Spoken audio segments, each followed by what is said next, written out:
Good morning. And now we start the week after the NFL draft, but that doesn't mean we're necessarily going to be talking about the NFL draft because some major college football news interrupted the NFL draft, and that is reports of Pitt's Jordan Addison leaving Pitt for USC and maybe a sweet NIL deal.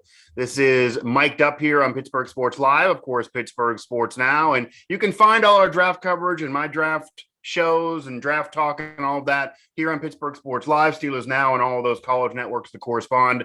But we got to talk Jordan Addison here, what this could mean for Pitt, what this means for college football, and everything that goes along with it as he kind of interrupted the weekend of coverage and kind of shocked the college football world. Not necessarily that something like this could be a surprise that could happen because we were headed down this road, but just the timing, the fact that it is a Pitt player with the current state of the Pitt program the way it is, and the whole deal that is being reported of him at USC. It might actually be better him being there than actually being an NFL draft pick right now, as amazing as that sounds. I'm Mike Asti, that's Mike Vukovcan. And Mike, this interrupted the coverage. I mean, literally, there was in the middle of the NFL draft coverage. We're all having to scramble and try to figure out what's going on here. And reports then lingered throughout the weekend. And of course, this has to be official that he goes in the transfer portal and Pitt processes it. So we're talking a little bit before it's fully official here, but it really feels like this is happening. Just initial reaction to this before we unpack this full thing, because obviously this is a top receiver, a top player for Pitt, the Biletnikoff winner. Yes, Kenny Pickett's gone, but you bring in Slovis, you bring in a grad transfer from USC that was going to be a big part of the program this year. Pitt was trying not to miss a beat despite losing Pickett. This certainly causes them to miss some beats.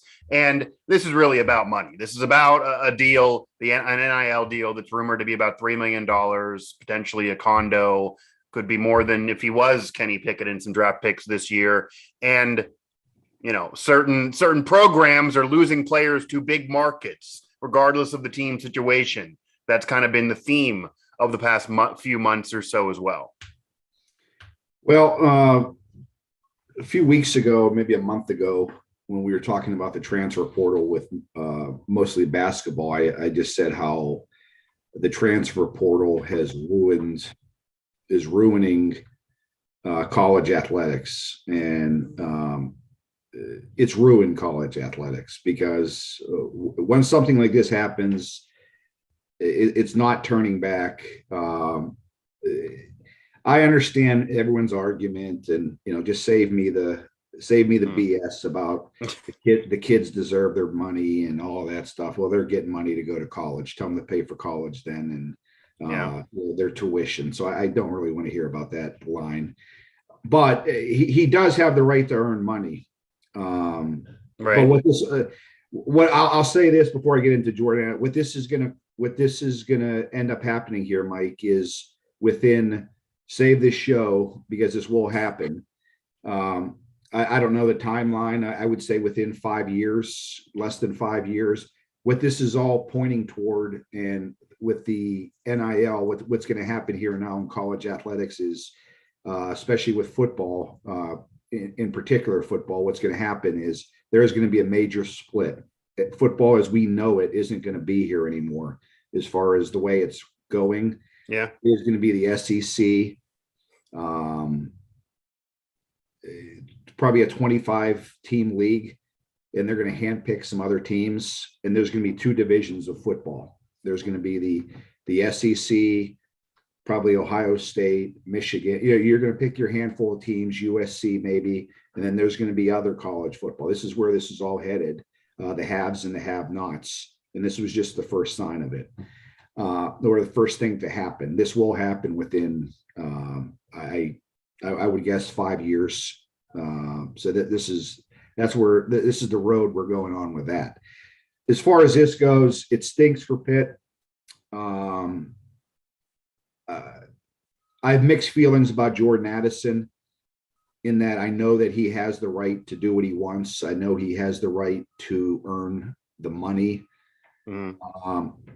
However, if reports are true, and I'm fairly certain they are, that the Pitt NIL team stepped up and basically matched or came up with a lot more money than Jordan Addison was getting, was set to earn at Pitt to begin with, and he turned his back on that and went out to USC. I think that's a bad look for him, regardless of what right he has. And I know there's a lot of pissed off people over at Pitt right now at what's going on, not only at Lincoln Riley, but this whole situation. But it's not over yet. But it sure as hell looks like Jordan Addison is gone. But I don't think this will bury the Pitt team. Yeah, and we'll get more into that here in a moment here. Mike Asti, Mike Vukovcan mic'd up, and we're getting mic'd up because Jordan Addison, it appears, is leaving Pitt for USC, and that involves money as the main crux of the reason there. Yeah, I mean, I'm with you. Obviously, players, and that is where I'm kind of torn as well. Players or anybody in the world, I always have had the opinion, has the right to make money. And if you can make money, look at influencers out there. If you can make money off of you being yourself and whatever skill set you either worked up to or God graced you with, who am I to say not go get, don't get go get that cash? Go ahead. It's name, image, and likeness. So this isn't necessarily he's getting paid some salary. He's getting this because of his name, image, and likeness can command it and then garners that money. So it's hard to have a problem with that. And also the other end, of course, that we talked about before, that college coaches, and maybe this is how we got here, they were screwing over players. I mean, Bobby Petrino did it. You're at a school, you recruit the players to being there, and yeah, there's a buyout involved, but you leave. There's been coaches that left middle of a season, left before bowl game. Look at Brian Kelly this year. And those players prior to now, they had to sit out a year or so if they said, I don't want to be at that school anymore because I was there for that coach. He didn't get fired. He left me. I'm screwed. So it was unfair before, but to fair it up has created an incredible unbalance the other way. A lot of time in our world, when you try for equality, you end up switching it the whole other way. And that's kind of what's happened. But yeah, I think we're headed down a path of two super conferences, regardless of whatever they're called. Obviously, the SEC clearly is going to be one of them. And USC is going to definitely be involved. And a program like Pitt, despite riding high and being the highest point it's been since the 76 national title, arguably, with a Heisman candidate, getting drafted in the first round, the only QB there goes to the Steelers, ACC crown, etc. They're not to the level of USC. This also goes to show that even though Pitt as a program on the field is better off than USC and has been better than USC for at least one, if not a few years, because USC hasn't been nearly what they were, if they're not in the media market, if they're not one of the historic programs, if they're not a darling, we talked about this, Mike.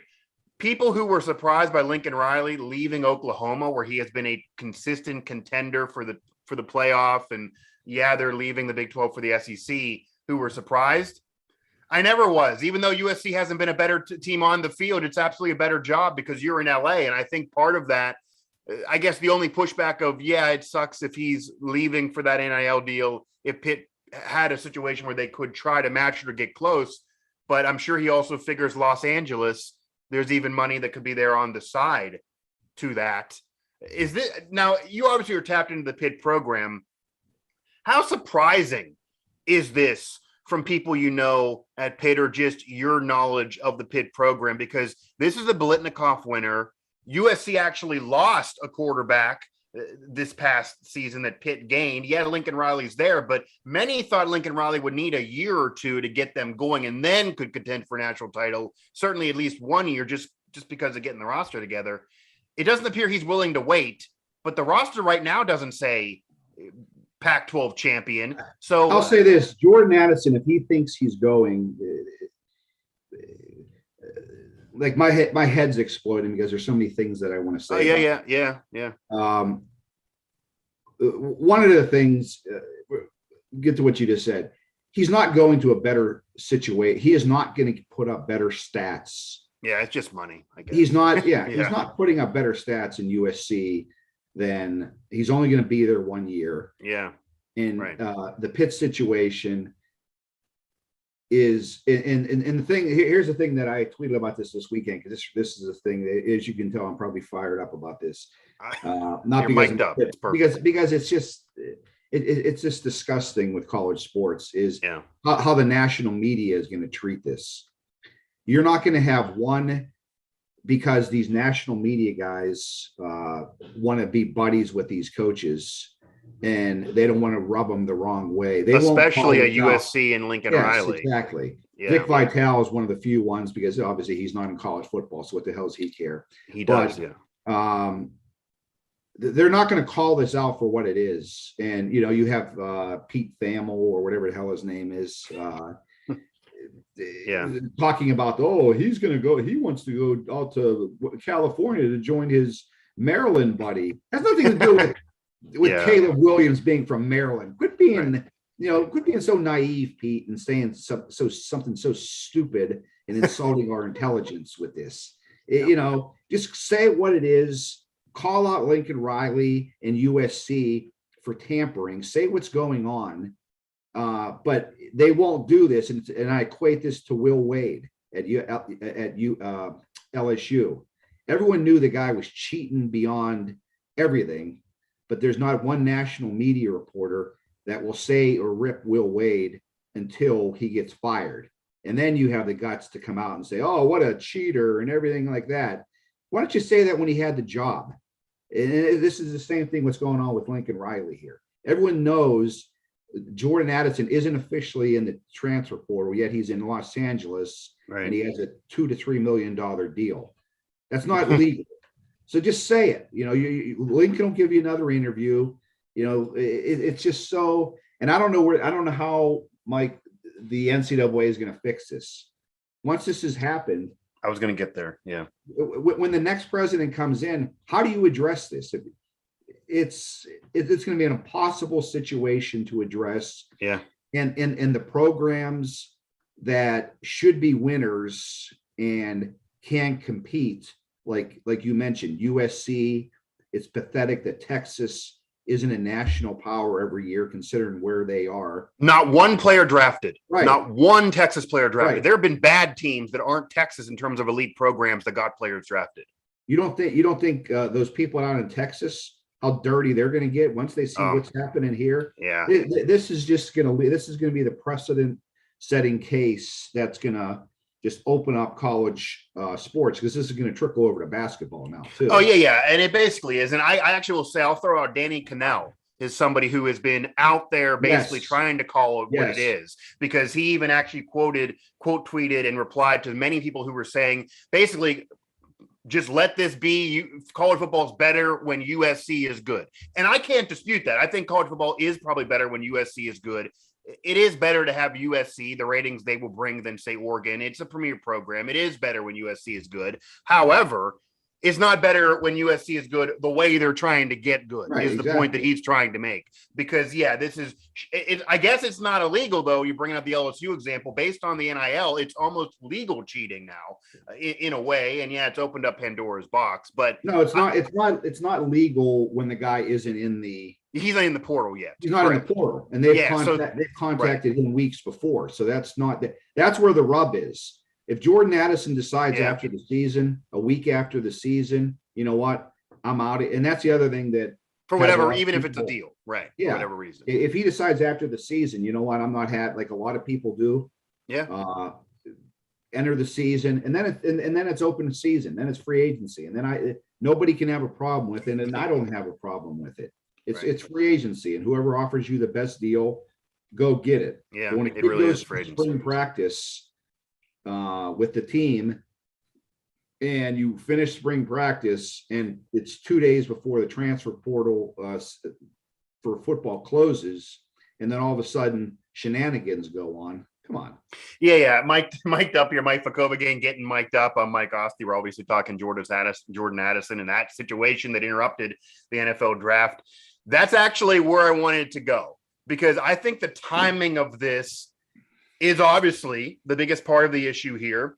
And the other end of it is, could maybe a timing situation be how to calm this down a little bit? You're never going to be able to put Genie back in the bottle. And obviously the haves in terms of programs that are in bigger markets that have more money, even look at Messidor in West Virginia, going to Miami, basically for a bigger media market and those type of things. That's going to happen.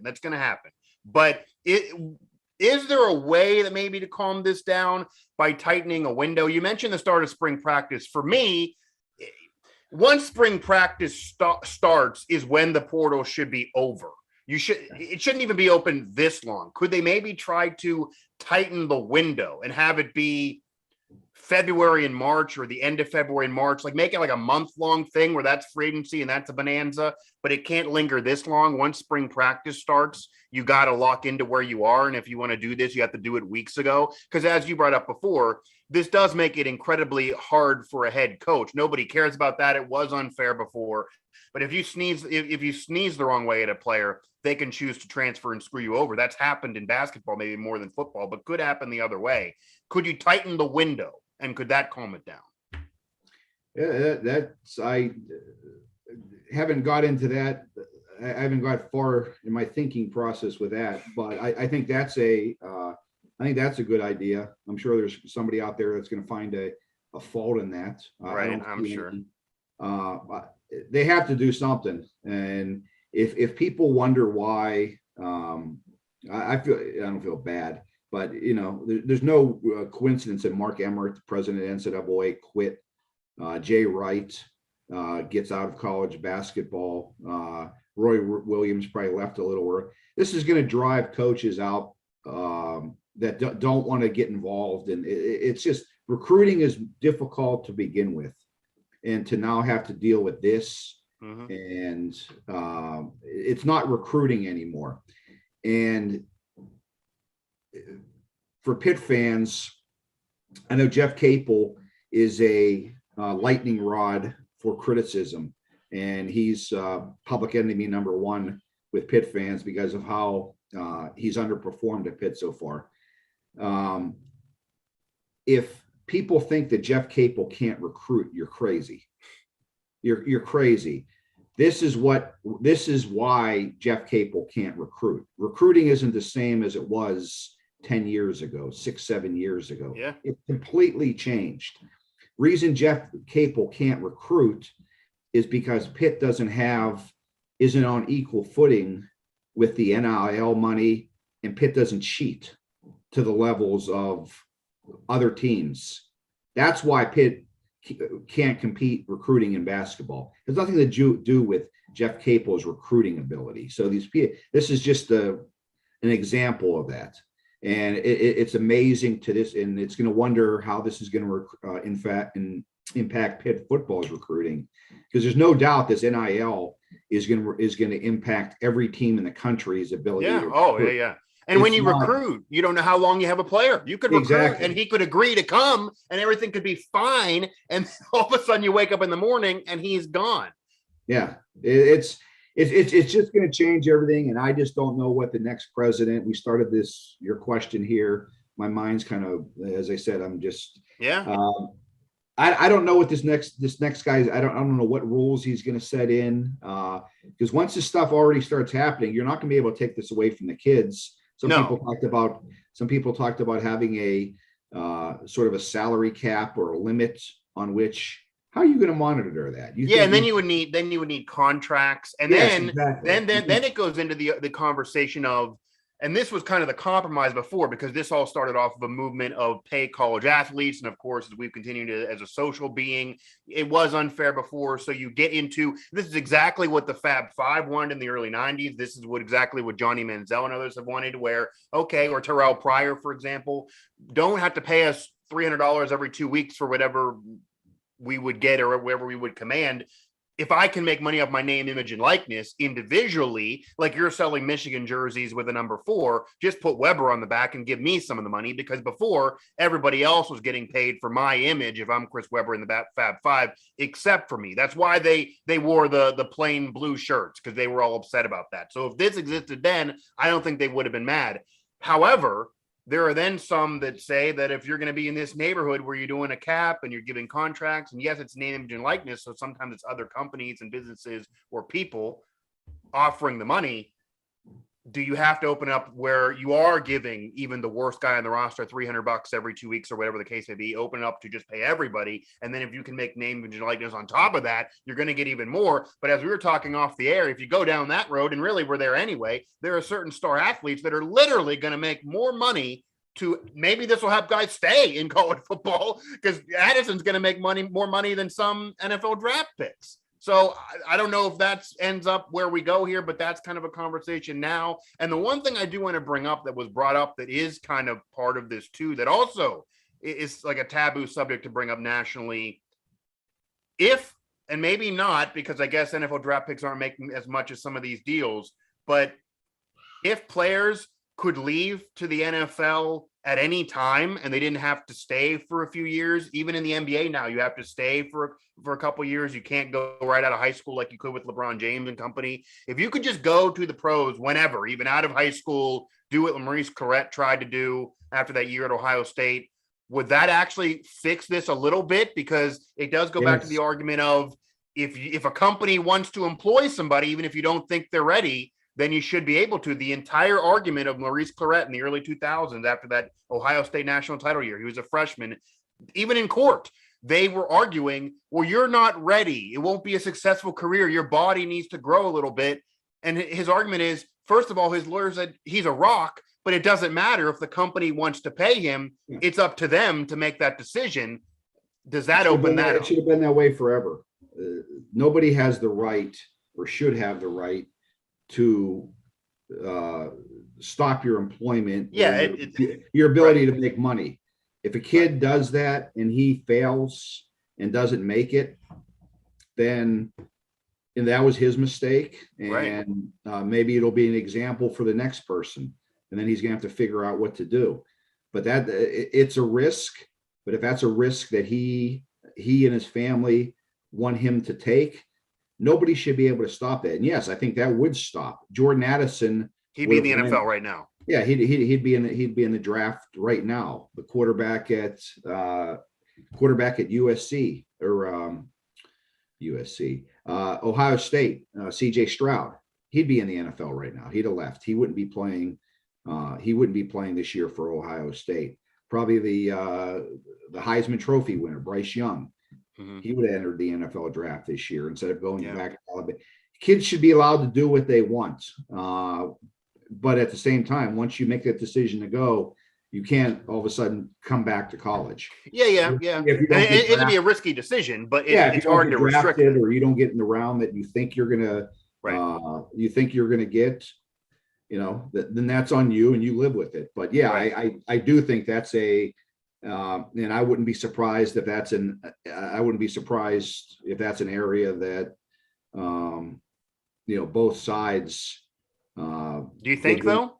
Because it seems like a taboo subject. Because I guess the issue there is, even though the NFL is going to be fine, it can't be any more taboo than what's going on with college athletics right now and what's going to be happening. I hear that. I guess the Jordan Addison thing is just gonna. This program, big money programs, around the country, boosters and those guys are licking their lips right now at what happened with this Jordan. They're eyeing people because the window's closed now. They're eyeing people right now on rosters that they want to try to go after next year. Their people have probably already reached out to whoever to their free agency list. Once the season ends, we're going after him. Let's get some companies lined. I'm telling you, it's 100%. I'm sure. The Texases of the world, the programs, the underperformers that haven't been able to compete the right way and perform the right way because you're not able to, because your football staff and your hasn't been able to get it done on the field fairly. So now you got to go down a different road to do that. The Ohio States of the world, they're going to probably dabble into it, but they're good enough to compete on their own. They can recruit, they can coach players up. Pathetic programs like USC, Texas. I could probably, think of a few more other Florida State. They're a team that I would think Florida State's going to do this. Yeah, Miami, that's a historic program. Miami. Programs like that should be winners, but have been losers for the past 10 years. They're going to get dirty. Miami will be a program that will get they'll get their share of players now, one way or the other. Yeah, Mike Vukovcan mic'd up here. I'm Mike Asti, obviously. Jordan Addison reportedly leaving Pitt for USC, and NIL deal definitely involved is a big reason why.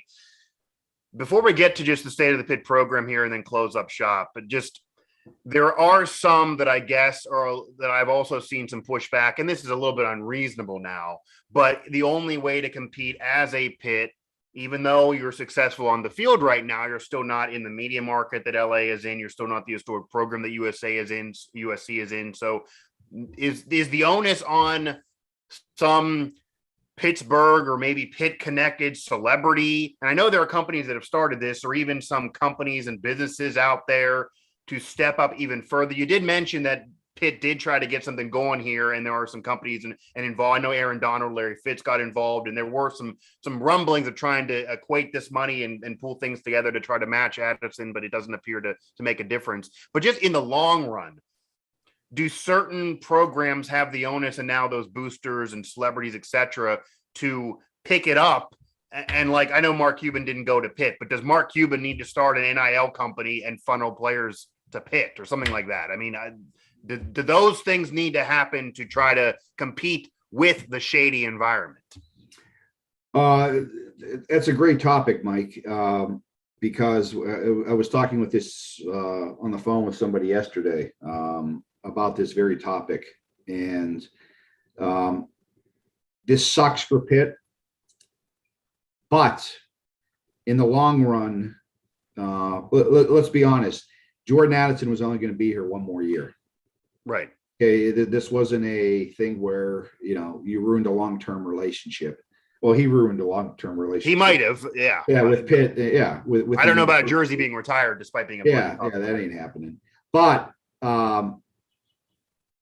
if you want to try to draw a positive from this, I think this is a wake-up call to Pitt and other teams across the country, and to their boosters, to people within the university, that they need to step up their game. That college football has changed, college athletics has changed. And if it is a priority for you, and some say they're in the game, but they're not. If you're in the game to try to compete, to win, this is a sign, this is a wake-up call for them that we need to step things up here. We need to find people. Our NIL team has to get better. And I think the people leading their department are well on their way to getting better. I think this is going to strengthen them. I think they need to find people, connections to the university. I think they need to find business leaders in the city. Everything. I think this could help Pitt in the long run, because it realizes it's going to tell them what they're going to need to do in order to compete. They can't just say we want to compete. You got to prove it. And unfortunately, part of proving it is going to be finding ways, creative ways to compensate athletes. And I think this could be the thing that spearheads that and puts that into fast motion. Yeah, and it's not even enough, because Pitt maybe thought this, and these were comments after Pitt won the ACC crown, to be good and have a special season on the field, which is the best season Pitt's had since '76, really, that could linger and that could unravel and make you great for the future and bring recruits in, and that's why Slovis is there, etc. That's part of it, but that's not enough.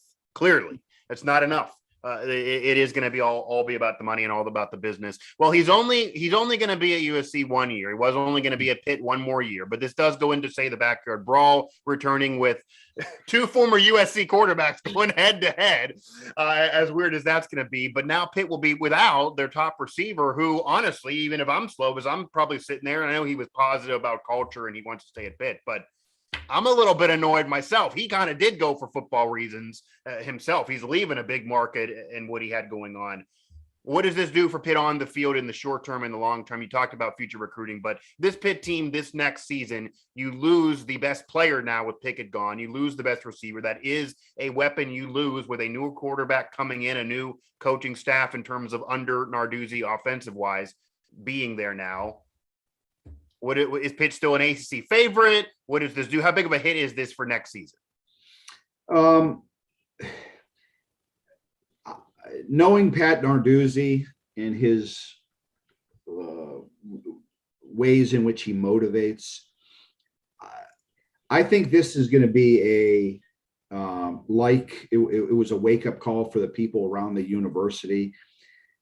Coaches always look for motivational tools to get their players going. Oh, yeah. Even if they would have had Jordan Addison this season, he would have had to try to find a way, even though, they'd still want to win.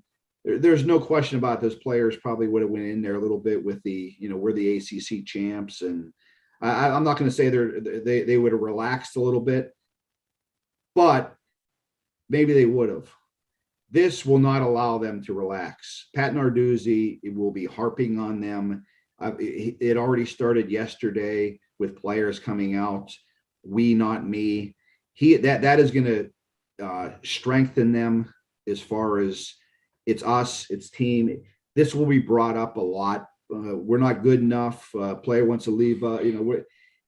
He will find so many ways to use this, and I think this is going to strengthen the players' relationships on the team. I really do. I saw Slovish yesterday tweeting. He tweeted something about culture. He talked about and I think they'll be okay. And when you look at on the field, their wide receiver group, nobody, even the most diehard Pitt fan, can't dismiss the fact that they're losing the best receiver, one of the two best receivers in college football. Nobody's stupid enough to say they're not going to miss him. However, even if you would have asked this question before he left, what is Pitt's deepest position on their team? They would have told you, 9 out of 10 people would have told you their wide receiver depth. So while they're not going to be able to replace Jordan Addison, they do have guys in that team that are really good. And within Frank Cignetti's offense, I don't think their offense is going to, their offense is still going to be able to put up points, and it'll all be predicated on whether or not Slovis or Patty can get the job done. Guys like Mumfield, Jared Wayne, who's going to be a high NFL draft pick. I love Jalen Barden. He's a guy that hasn't really gotten a shot a little bit because of injury and also because of the depth in front of him.